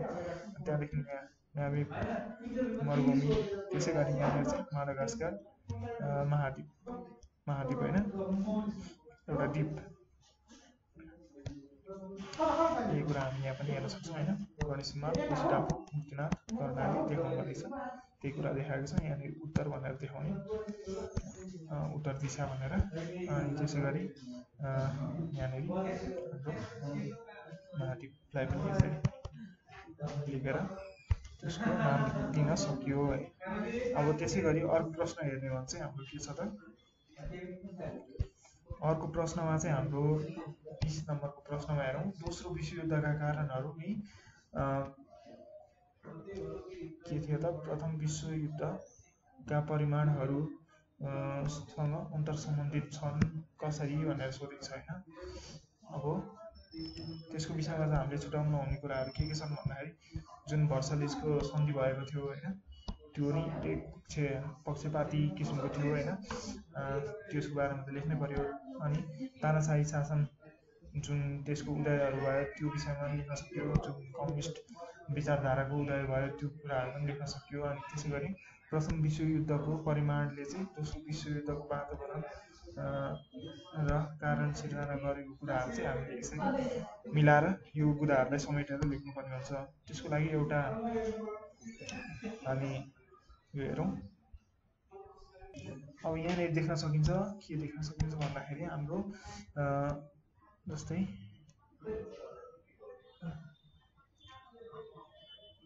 असमान भर्सलिज सन्धिको हस्ताक्षर भनेर भनेको छ, जुन 28 जुन 1919मा चाहिँ जुन मित्र राष्ट्रहरू र जर्मनी बिचमा चाहिँ फ्रान्सको राजधानी पेरिसको भर्सलिज दरबारमा जुन भएको सन्धि थियो, त्यो चाहिँ कस्तो किसिमको थियो त, एकदमै पक्षपाती किसिमको थियो। त्यसमा चाहिँ जर्मनीलाई चाहिँ एकपक्षीय रूपमा चाहिँ युद्ध अपराधको दोषी मानिएको थियो र जर्मनी विरुद्ध चाहिँ विभिन्न कारबाहीहरू गरिएको थियो र आर्थिक तथा विभिन्न सैनिकको रूपमा चाहिँ जर्मनीलाई चाहिँ कमजोर बनाइएको थियो होइन, जसको उद्देश्य चाहिँ के थियो भन्दाखेरि दोस्रो विश्वयुद्ध जस्तो युद्धहरू चाहिँ फेरि विश्वमा कुनै पनि युद्धहरू चाहिँ जर्मनीले सुरुवात नगरोस् भन्ने मेन हेतु थियो, प्रमुख हेतु थियो। तर के भयो त, त्यसको विपरीत त्यो चाहिँ दोस्रो विश्वयुद्धको कारण बन्न गयो, त्यो विषयमा लेख्न सकिन्छ। त्यसै गरी अर्को के लेख्न सकिन्छ त, विश्वव्यापी आर्थिक सङ्कट पनि जुन प्रथम विश्वयुद्धले निम्ताएको थियो, त्यसले पनि के भएको थियो त, विभिन्न अरू युद्धलाई प्रेरित गर्ने कारणै बन्न गएको थियो त्यो चाहिँ होइन। अनि यहाँनिर लेखेको छ, जस्तै युद्धले युरोपेली राष्ट्रहरूको आर्थिक अवस्था चाहिँ नाजुक बनाएको थियो र कृषि उद्योग क्षेत्रमा चाहिँ प्रतिकूल असर पर्न गएको थियो, जसका लागि चाहिँ लगानीका लागि पुँजीहरूको अभाव भएको थियो। तसर्थ अनिकाल, बेरोजगारी, मुद्रास्फीति, त्यस्तै गरी महँगाइहरू चाहिँ बढेर विश्व आक्रान्त बनेर के भयो त, 1930मा चाहिँ गएर एउटा ग्रेट डिप्रेसन भन्ने चरम आर्थिक मन्दी पनि देख्न सकिन्थ्यो। र अर्को भनेको चाहिँ हामीसँग के छ भन्दाखेरि, त्यसै गरी अर्को भनेको अधिनायकवादको उदय भनेको डिक्टेटरसिपहरूको चाहिँ उदय भएको थियो। जस्तै हिटलरमा उहाँ जर्मनीका हिटलरको उदय, त्यसै गरी इटलीमा चाहिँ मुसोलिनी, बेनिटो मुसोलिनीको, र स्पेनिसमा चाहिँ हाम्रो जेनरल फ्रान्सिस्को फ्रान्कोको उदय चाहिँ हामी देख्न सक्छौँ होइन। अनि त्यसै गरी अब दोस्रो विश्वयुद्धको कारणहरूमा चाहिँ अरू के पनि भन्न सक्यो त, जर्मनीद्वारा भर्सलिज ट्रिटीको उल्लङ्घन भयो होइन, जुन चाहिँ प्रथम विश्वयुद्धको परिणाम थियो र यसमा चाहिँ कारण पनि होइन। अनि अधिनायकवादको उदय, त्यो कुराहरू हामी यहाँनिर लेख्न सक्छौँ होइन। अनि त्यसै गरी राष्ट्रसङ्घको असफलता, राष्ट्रसङ्घ भनेको के थियो त, लिग अफ नेसन भन्ने थियो होइन। लिग अफ नेसनले चाहिँ के गर्नु पर्थ्यो थियो, यो राष्ट्रसङ्घले चाहिँ यसको प्रमुख उद्देश्य भनेको चाहिँ विश्वमा फेरि पनि कुनै पनि किसिमको विश्वयुद्धहरू नहोस् र त्यसलाई रोक्ने चाहिँ यसको उद्देश्य थियो। तर यसको संस्थापक जुन सदस्यहरू थिए त्यसले नै यसको चाहिँ नियमहरूको धजी उडाएर होइन दोस्रो विश्वयुद्धलाई चाहिँ निम्ताएका थिए। ती कुराहरू चाहिँ हामी यहाँ लेख्न सक्छौँ। अब त्यसै गरी अन्तिम प्रश्न के छ त हाम्रो, राजस्व भनेको के हो, वाट इज रेभिन्यू है। रेभिन्यू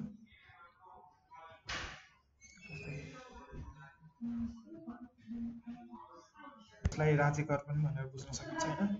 अनि यसको बारेमा चाहिँ के हो भनेर लेख्ने। अनि त्यहाँ पछाडि चाहिँ यो डाइरेक्ट ट्याक्स जुन चाहिँ प्रत्यक्ष कर भन्ने छ त्यसको फाइदा र बेफाइदाको विषयमा लेख्नुपर्ने हुन्छ।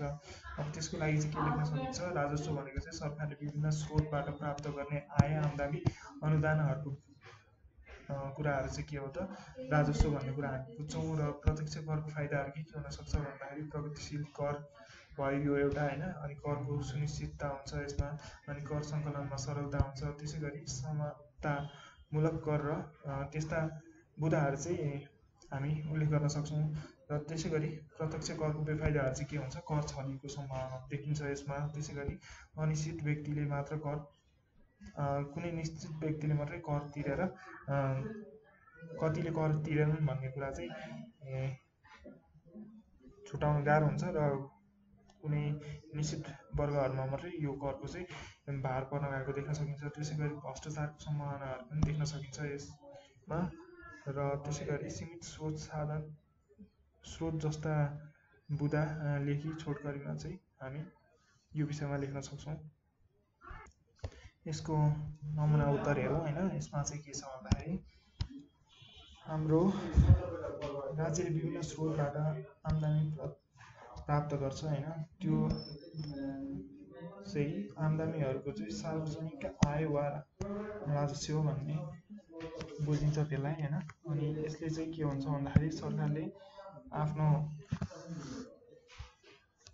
अब करहरूको माध्यमबाट चाहिँ राजस्व सङ्कलन गर्ने गर्दछ। र त्यसमा चाहिँ कर तिर्ने भार एउटै व्यक्ति, जस्तै यो चाहिँ हाम्रो अप्रत्यक्ष र प्रत्यक्ष करहरूको रूपमा देख्न सकिन्छ। प्रत्यक्ष कर भनेको चाहिँ हाम्रो कस्तो करहरू थियो त, जस्तै हामीले जग्गाको कर तिर्ने गर्छौँ होइन, अनि गाडीहरूको कर तिर्ने गर्छौँ। ती करहरू चाहिँ प्रत्यक्ष करहरू, हामीले कर भनेर गएर पैसा तिर्ने गर्छौँ होइन। अरू अप्रत्यक्ष कर भनेको चाहिँ हामीले कर त तिरिरहेको हुन्छौँ तर हामीलाई कर नै मात्रै तिरेको हो भन्ने चाहिँ अनुभूति हुँदैन, किनभने त्यो अन्य वस्तुहरूसँग जोडिएर आएको हुन्छ होइन। कुनै पनि वस्तुहरू किन्दाखेरि त्यसमा कर भनेर लेखेको हुन्छ नि, र त्यो थोरै प्रतिशतमा आउँछ होइन। र त्यो करहरू चाहिँ हामी लुकेर आएको करहरू हुन्छ, त्यो चाहिँ अप्रत्यक्ष करहरू भयो। तर प्रत्यक्ष करहरू चाहिँ कस्तो हुन्छ भन्दाखेरि अब यसमा चाहिँ गएर मानिसले कर भनेरै बुझाउनु पर्ने हुन्छ होइन, शुल्कहरू। अनि त्यस्तो कर चाहिँ अब छल्ने किसिमको गतिविधिहरू पनि हामी देख्न सक्छौँ होइन। अनि त्यो कर छल्यो हुँदाखेरि चाहिँ जो मानिसले चाहिँ राम्रोसँग कर तिरिरहेको छ ती मानिसहरू चाहिँ भारमा पर्ने भए होइन। अनि जसले चाहिँ यो करबाट उन्नति पाए, अब उनीहरूले चाहिँ के गरे भन्दाखेरि राज्यको विकासमा चाहिँ योगदान पनि दिएन, अर्को त गैर कानुनी कामहरू गरे। र यसलाई चाहिँ नियन्त्रणमा राख्ने अनि यसको छानबिन गर्ने निकायहरू चाहिँ कतिपय केसहरूमा चाहिँ अब अपर्याप्त त्यस्तै असफल देख्न सकिन्छ होइन। र यसका विभिन्न करका फाइदाहरू र बेफाइदाहरू छन्। जस्तै करका फाइदाहरू चाहिँ के हुन्छ त, प्रत्यक्ष करका फाइदाहरू चाहिँ अब यस्तो करले चाहिँ आवश्यकता अनुसार गडबड हुन सक्ने यस्ता विभिन्न कुराहरू चाहिँ हामी देख्न सक्छौँ होइन। अब यो कर चाहिँ कस्तो हुन्छ भन्दाखेरि प्रत्यक्ष रूपमा सरकारबाट नियन्त्रण गर्न सकिन्छ। त्यसले गर्दाखेरि चाहिँ मुद्रास्फीति भनेको चाहिँ जुन हाम्रो के भन्छ र त्यसै गरी यो सम्पूर्ण बजारको चाहिँ अब महँगाइहरू बढाउन घटाउन यो कुरालाई चाहिँ सरकारले प्रयोग गर्ने गरेको छ र मुद्रास्फीतिलाई चाहिँ नियन्त्रण गर्ने गर्दछ। त्यसै गरी नेपालमा कुल राजस्वमध्ये करिब 30% योगदान चाहिँ प्रत्यक्ष करको हुने गर्दछ। त्यसै गरी प्रत्यक्ष कर चाहिँ सामान्यतया के हुन्छ समानतामा आधारित र प्रगतिशील किसिमको हुन्छ होइन। र त्यसै गरी चाहिँ हाम्रो अप्रत्यक्ष कर भनेको चाहिँ त्यसको बेफाइदाहरू के छ भन्दा यहाँ भनेको यसमा ठुलो बेफाइदा भनेको यसको छली हुने र भ्रष्टाचारमा बढ्वा हुने किसिमको देखिन्छ होइन। त्यसै गरी सामाजिक द्वन्द्वको सिर्जना पनि गर्न सक्छ किनभने निश्चित व्यक्तिहरूमा चाहिँ करको भार वहन हुने भएकाले चाहिँ उनीहरूको जीवनै यसले ठुलो रूपमा प्रभाव पारेको हुन्छ। त्यसले गर्दाखेरि र यसले पुँजीको निर्माण र लगानीमा अवसरहरूलाई चाहिँ सङ्कुचित र सीमित गरिदिने किसिमको कुराहरू चाहिँ हामी देख्न सक्छौँ। र यसरी चाहिँ हाम्रो यहाँनिर हामी देख्न सक्छौँ कि यो प्रदेश नम्बर 1 को एउटा नमुना प्रश्न चाहिँ हामीले आज हेरेका छौँ र यो कसरी मार्किङ हुन्छ यसको यो सम्पूर्ण कुराहरू हेऱ्यौँ। र यति भन्दै आजको लागि चाहिँ यति नै, धन्यवाद।